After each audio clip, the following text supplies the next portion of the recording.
Adik-adik, yuk kita berkenalan dengan si COVID-19. Hai, namaku COVID-19. Aku adalah virus corona jenis baru yang ditemukan. Tahukah kamu, corona artinya mahkota. Katanya sih, tubuhku runcing-runcing mirip mahkota. Corona, di mana kamu? Hei, aku di sini. Aku kecil sekali. Jadi, kamu tidak dapat melihatku. Kalau kamu bertahan hidup dengan makan, berbeda denganku, aku membuat rumah di dalam tubuh manusia. Sebelum membuat rumah, aku menempel di benda-benda sekitarmu, binatang peliharaanmu, bahkan orang-orang yang kamu kenal. Setelah memasuki tubuh manusia, aku juga bisa melompat melalui mulut dan hidungnya. Aku pandai melompat loh. Aku bisa melompat sejauh 1-2 meter. Kira-kira sepanjang tubuh orang tuamu jika sedang tidur. Setelah membuat rumah di dalam tubuh manusia, aku bisa membuat mereka batuk, pilek, demam, sakit tenggorokan, sulit bernafas, dan merasa mudah lelah. Terdengar seperti saat kamu terkena flu ya.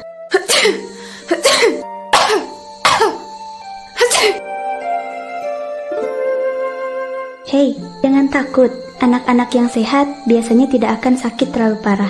Tetapi, orang-orang tertentu seperti orang yang sudah tua, orang dengan penyakit tertentu, ibu hamil, dan adik bayi bisa sakit lebih parah karenaku. Jadi, kamu harus menjaga mereka bersama-sama ya. Tahukah kamu bisa membantu mengusirku loh. Kamu bisa menjadi pahlawan penangkal COVID-19. Caranya mudah. Pertama-tama, kamu harus menjaga tubuhmu agar tetap sehat dan tidak menularkanku ke orang lain. Di dalam tubuh, musuh terbesarku adalah pasukan imun. Wah, kalau mereka menyerangku, aku bisa mati. Semakin kamu hidup sehat dengan makan makanan yang bergizi dan berolahraga, semakin banyak pasukan imun yang akan menyerangku. Jangan terlalu dekat ketika banyak orang. Apakah sekolahmu diliburkan? Tetaplah belajar di rumah ya. Kalau orang-orang berada di rumah masing-masing, aku jadi sulit melompat deh. Terlalu jauh. Tempat favoritku itu di tanganmu. Tapi, aku sangat benci dengan sabun. Jadi, sering-seringlah cuci tangan dengan sabun dan air mengalir selama 20 detik sambil nyanyikan lagu favoritmu. Atau, gunakan hand sanitizer dan tunggu hingga kering. Oh iya, aku juga pandai bersembunyi di sela-sela jari dan kukumu. Jadi, pastikan mereka juga tergosok ya. Pada hari Minggu ku turut ayah ke kota, naik delman istimewa ku duduk di muka. Jauhkan tanganmu dari wajah, agar aku tidak bisa masuk ke mulut, mata, dan hidungmu. Kalau kamu merasa tidak enak badan, segera ceritakan ke orang tuamu dan periksakan diri ke dokter jika diperlukan. Jangan lupa gunakan masker, agar aku jadi terperangkap dan tidak bisa melompat suka hatiku. Tidak, aku terperangkap. Saat bersin atau batuk, tutuplah hidung dan mulutmu dengan tisu. Setelah itu, jangan lupa buang tisu ke tempat sampah. Lalu, cuci tangan lagi deh. Atau, gunakan bagian dalam dari sikumu untuk menutupi mulut dan hidungmu. Orang-orang di sekitarmu mungkin merasa takut denganku. Mungkin juga kamu, karena belum kenal denganku. Tidak perlu khawatir. Tahukah kamu, para ahli di seluruh dunia sedang bekerja keras untuk memusnahkanku dengan mencari vaksin dan obat penangkal. Dadah. Ajaklah keluargamu untuk menjadi pahlawan penangkal COVID-19. Semakin banyak pahlawan, semakin takut aku berada di dekat kalian. Hanya dengan bersama-samalah, kalian dapat melawanku, si COVID-19. Anak Indonesia sehat, berkualitas, dan terlindungi. Jaga jarak, jaga diri, jaga sesama. Bersama Radio Komunitas, kita cegah COVID-19.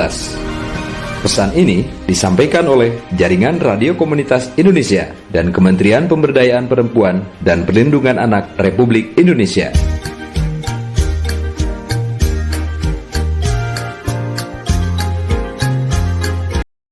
Mari belajar dari Italia. Apa yang sebenarnya terjadi di Italia? Apa yang bisa kita jadikan contoh agar tidak terjadi di Indonesia? Kreatif konten ini berasal dari artikel Warga Italia, dipersingkat dan dilengkapi data agar lebih mudah dipahami. Tahap 1. Kasus pertama diumumkan. itu cuma flu. Apa pentingnya pakai masker? Orang-orang ini cuma lebay. Saya kan sehat, gak bakal ketularan. Gak usah panik lah. Tahap 2, jumlah positif COVID-19 mulai naik signifikan. Cuma beberapa yang kena, yang meninggal pun hanya orang-orang tua saja yang memang udah punya penyakit. Hidup seperti biasa aja lah, pacaran, nongkrong bareng temen, jalan-jalan ke mall, tetap lanjut.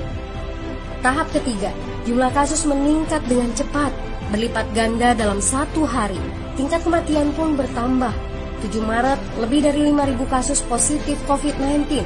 Zona merah diberlakukan di Italia. Wilayah yang dikarantina hampir 25% dari luas Italia.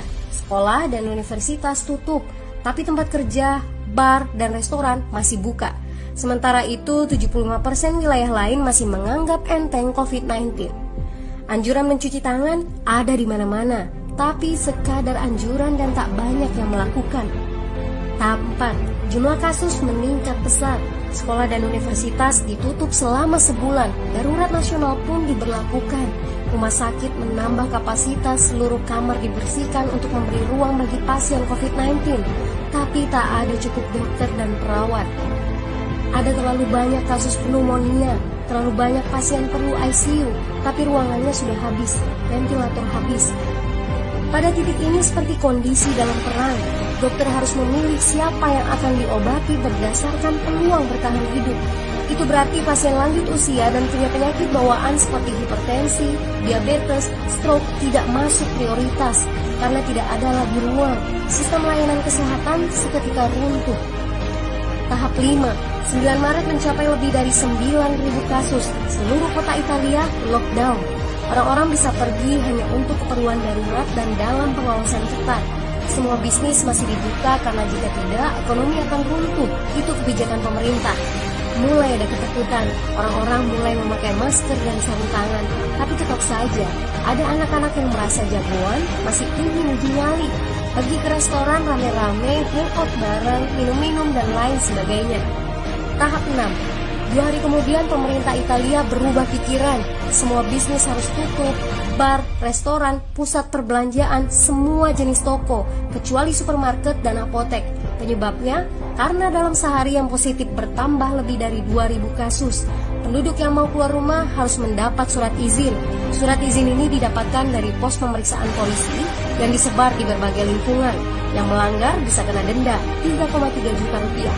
Bagi pasien positif yang tidak mau mengkarantina diri, bakal dituntut dengan pasal pembunuhan, hukuman 1-12 tahun penjara.